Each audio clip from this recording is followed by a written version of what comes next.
Good afternoon, everyone. My name is Paul Martin, and this is William Etter, and today we're going to be talking about R.A.V.E.N, the Remote Autonomous Vehicle Explorer Network. So just briefly, our agenda for today, we're going to go through the motivation for this project, our leader-follower configuration, which we'll get into, the model of verifying our system, our experimental architecture, a short demo, and some concluding thoughts. So a brief motivation for the project is search and rescue. And that is that recently a study came out that said there's only 72 hours time in which to find a search and rescue victim before the probability of finding that victim drops to near zero.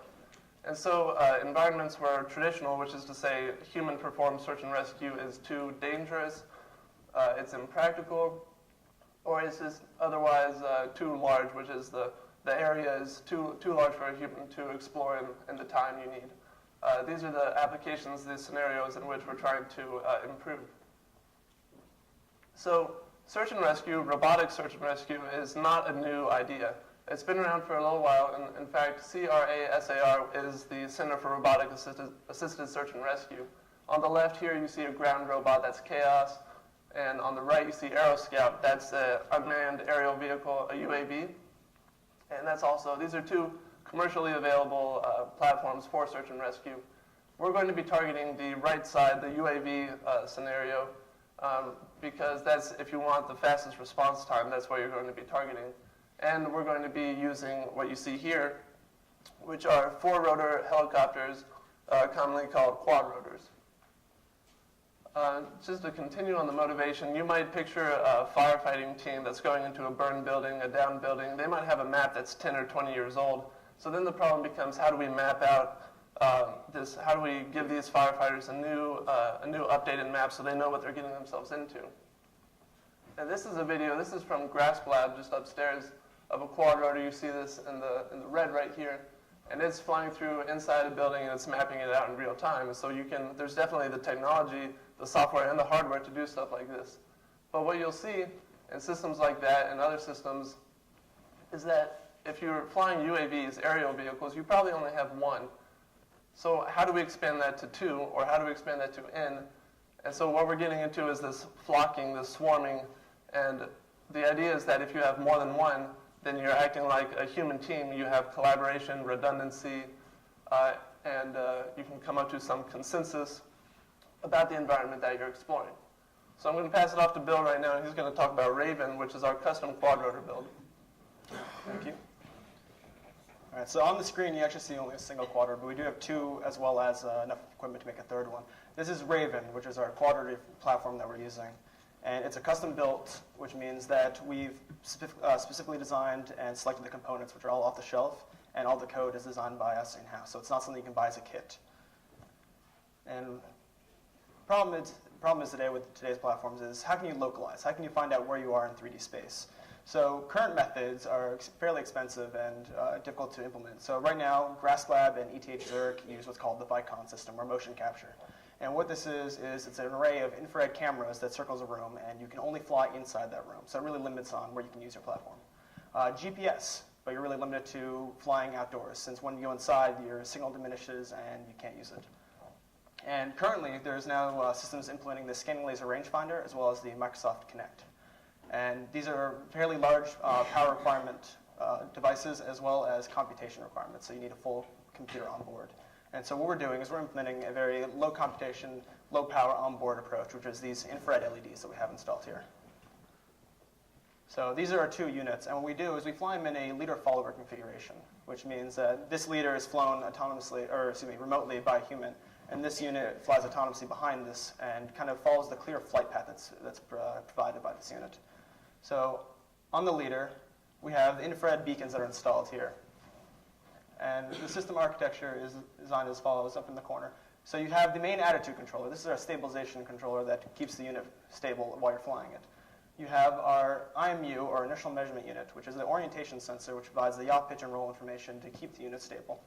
The wireless network, which connects not only the leader to the follower, but also to a base station for the user data. And you have the battery, motor controllers, and motors installed, and there's 4 for the quadrotor. For the leader, you also have a video camera that goes to a video receiver on the base station, And that's so the user can fly this remotely. Now, on the follower, the main difference is that instead of the infrared LEDs installed, what we have is we have an infrared camera, which is shown by Paul. So this camera is connected to an Autopilot microcontroller, shown here.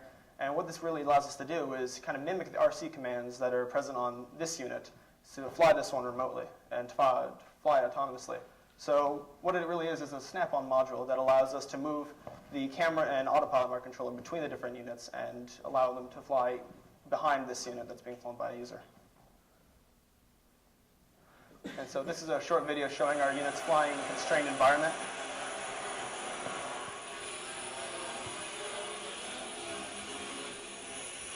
So during this flight, the PID, or the proportional integral derivative control, is running so that the unit is flying with the commands appropriate to where this one is in front of it. However, there is user intervention just due to the system constraints as well as the environment, so that we don't want to run into a wall. And these are just some short clips about how capable our platform is. These are some videos outside in high winds, as well as the onboard cameras that are present.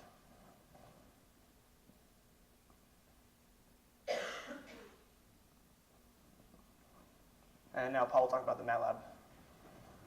So before we implemented this on our actual hardware, we wanted to model it out. We used MATLAB so that we didn't injure any hardware. The hardware is pretty expensive, or so we didn't injure any people. So in order to do this, we tried to simulate the real world as much as possible.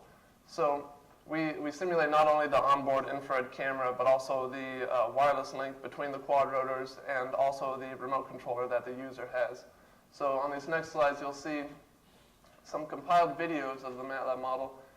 In the bottom left is a black lead quad rotor with two red following quad rotors behind it.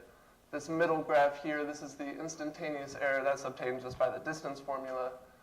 And you'll see that at the 90-degree turn, for instance, the instantaneous error skyrockets. That's the hardest thing for the system to do. And then they'll fly away. You'll see the same thing here, but with 5 followers. And the idea here is what we talked about earlier, that we can expand this not only to 2 flying, but to however many we want. And in fact, this is defined recursively, so you can just string them along, and one quad rotor's leader might be another's follower, etc. So this is taken from that simulation. This is what Bill was talking about. This is the control where we're trying to converge on a certain location. This again is from the simulation. The red line is at 4 meters that says I want to follow 4 meters behind the leader. And the blue line is the actual distance and is trying to converge on the red line. And then you see it in response to the initial takeoff, the initial pitch forward by the user, and the pitch back. So just to briefly touch on the hardware, the architecture that we're using for this, Bill already talked about it a little bit, but we have a microcontroller and a wireless communication on the leader, and we have 2 microcontrollers and wireless communication on the follower. And it turns out that we can't just use these IR beacons alone for the localization. In fact, we have to fuse a variety of different sensor data together in order to get the accurate localization. So that's what this block diagram is showing. We're taking in the attitude, the orientation of the leader that's sent wirelessly to the follower. We're taking in the IR camera data, it's near IR, of the position of the beacons that I see. And then I need also the orientation of the follower itself. And we can fuse all this together, filter, etc., and then we get our actual localization, and then we can run controls on top of that. So this is experimental data. You'll notice it's not as clean as the MATLAB. That's to be expected, obviously. This black line is about 120 centimeters, and we're trying to converge on that. The red line on top is the actual displacement. The blue line below it is our response to that displacement. In this case, this is pitch. So this means if I'm back by 2 meters, for example, and I need to increase, then I'll pitch forward so that I increase. And so you see a corresponding pitch forward for every positive displacement. So we're going to do a short demo. We're not going to spin them up right now, but we're going to show in real time the localization scheme. So what we're using for this is just a simple Python script.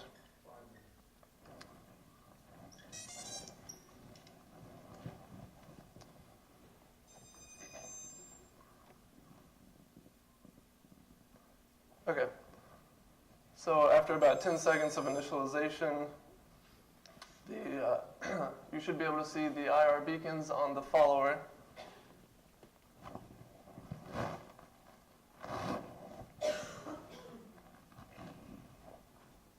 So you'll see the two blue are the two beacons, and the red X in between is a low pass. It's just a filtered centroid, the center of the two beacons. So as we move the system around, you'll see that as we move in the X direction, our X displacement increases and decreases. We have our Y displacement, which is lateral, and then our Z displacement, which is vertical. So combining this information, we know where we are in 3D space relative to the unit that's flown remotely. In addition, we have a servo correcting for the pitch displacement on this unit. So as I pitch it up and down, it corrects for that, as well as the rotation on this unit.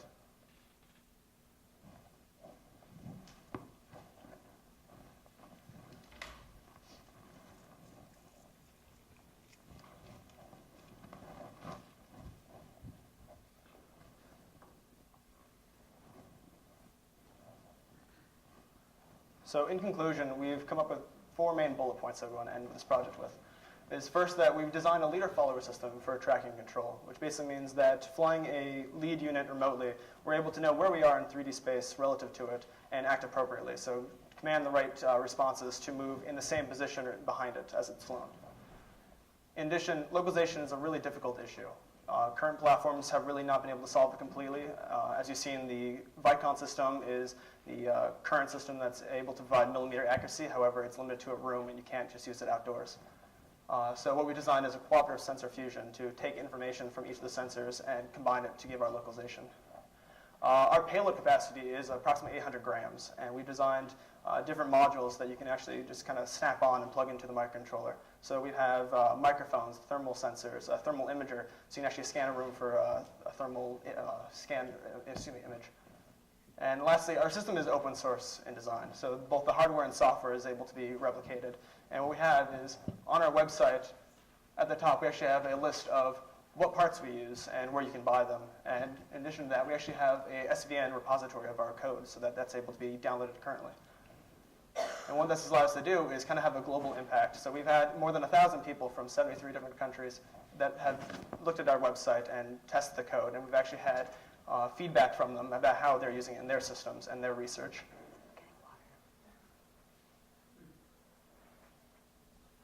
And with that, we thank you for your time, and we'll open for questions.